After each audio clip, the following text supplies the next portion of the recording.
Hey folks, this is Johnny. Welcome to another home studio trainer video, and today we're going to do something different. We're going to do a review on the Kamrui Mini PC, and we're going to go ahead and we're going to test it as well. Now, this is not a paid advertisement. This is just something that I thought would be useful. But I was going to do an unboxing video and do all that fancy stuff, and I kind of figured, well, people are going to want to skip over that anyway. They're going to want to see what the test results are. So I've decided to just go right to it. Now, if you look here, you can see I have it pulled up. This is the one that I actually purchased. And right now it's at $149. When I bought it, it was only $137.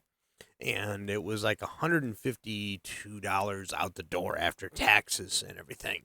But so the price does change, and it is a very small form factor computer.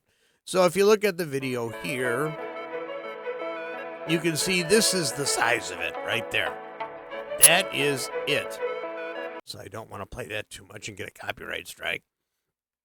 But that kind of gives you an idea of what it looks like. And it's got two USB-A's on the front next to the power button, and it has an audio jack if you want to plug in headphones. And then you can see here on the back what it actually looks like. You've got your network port if you got that. You've got two video ports and two more USB-A device inputs. So there you go. That's what it looks like. So I'm not going to go ahead and go through the whole unboxing. I'm pretty sure that you guys just want to see how it works. All right, so I have installed everything that I need to do my music production. I've got my OBS to actually make this video. That's what I'm using right now. Universal Control to control the big Studio Live 24.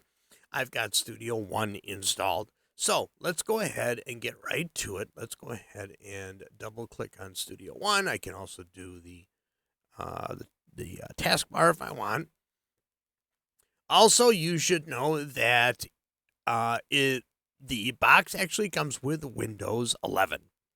So Windows 11 Pro, in fact. All right, so here's some of the stuff. Here was the unboxing video that I did and I edited. And so the first thing about this little computer, I tried to render video and it was not very smooth. But as far as using Studio One and doing videos and things like that using OBS, so far, so good. So without any further delay, let's open up one of these Studio One demo songs just so that you can see how it works with CPU and everything. All right, so this particular song, you can see it opens up pretty quick. And for this song has 64 tracks. It has a lot of plugins. Now, these are all Studio One plugins. So it has a pretty good amount of CPU usage going on here. Now, for this little computer, you can see, whoops, I didn't mean to close that. You can see here that I've got it set to minimum. I also have the device block size.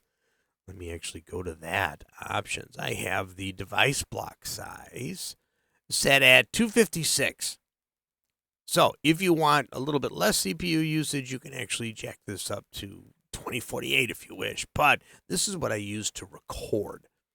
So there we go. So I've got that. You see all the CPU here? Let's go ahead and hide all of this. Keep an eye on this, and I'm going to go ahead and I'm going to play. Now, I'm not going to play this song very loud because I don't know if I'll get a copyright strike.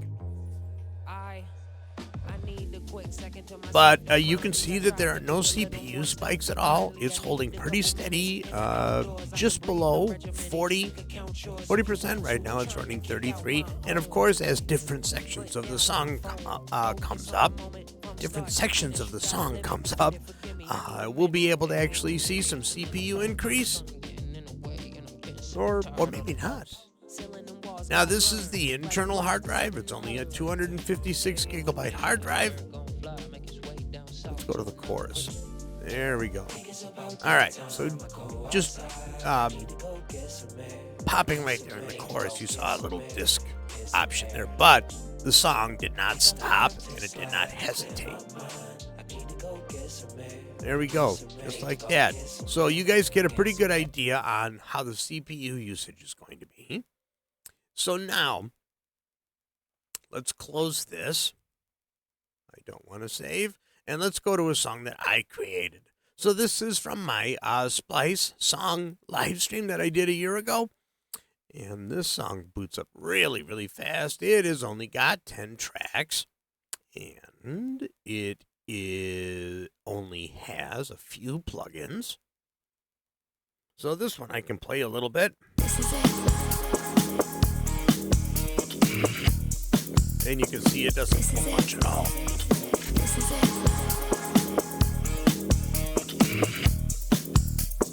This is it.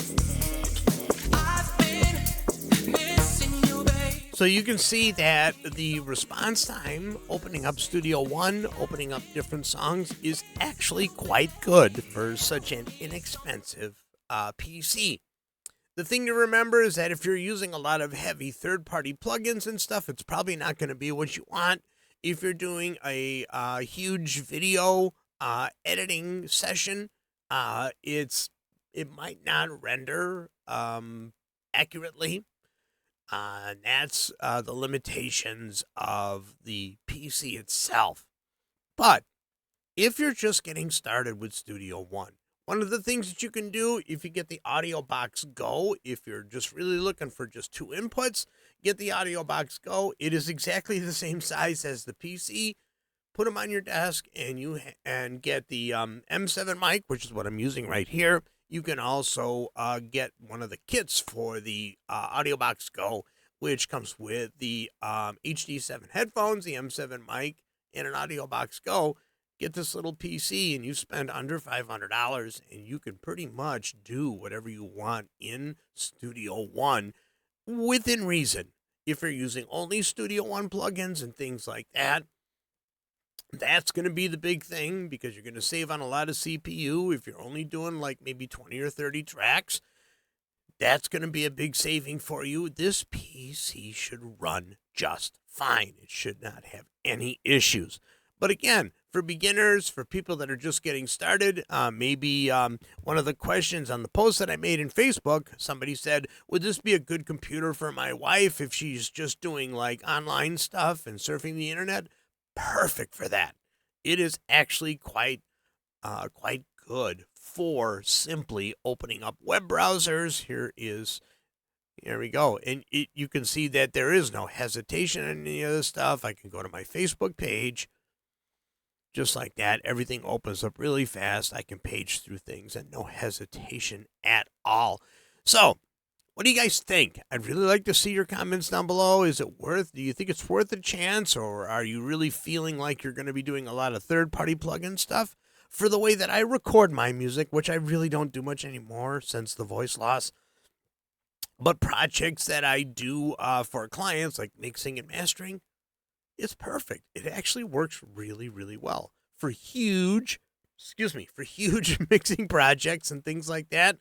I got the hiccups. You would actually have to test it to see if it works for you. All right. Again, let me know what you think in the comments, and I will see you guys in the next video.